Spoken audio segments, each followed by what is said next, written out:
It's funny, the story that comes to mind is Not a traumatic one. Is it traumatic? no, Okay.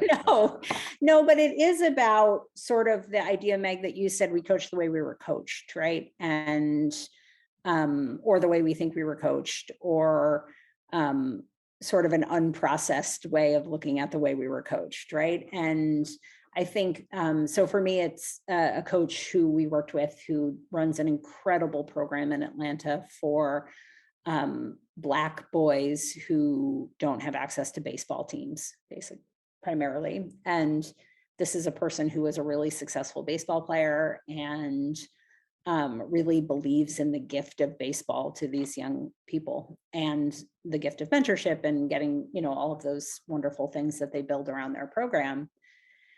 And this coach came from an environment in which you were really screamed at, and he believed very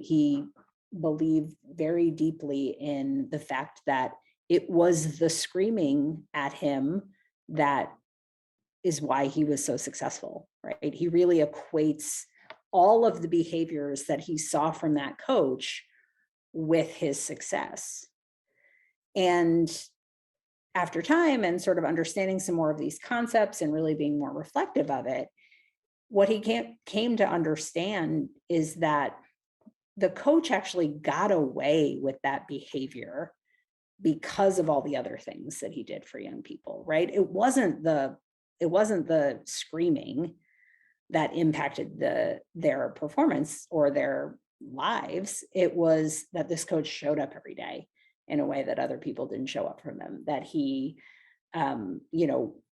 showed up in other parts of their lives for them, showed up for their families, he was a screamer, but he got to be a screamer. He was like sort of allowed to be a screamer because he was so invested in the young people in so many other ways. And so for me, that's comes down to this idea, people talk a lot about tough love. And I think, unfortunately, they tend to think it's the tough that works when really it's the love. And the tough, they get away with the tough if they have this solid foundation of the love. And if they don't, then it doesn't work, right? It drives people away.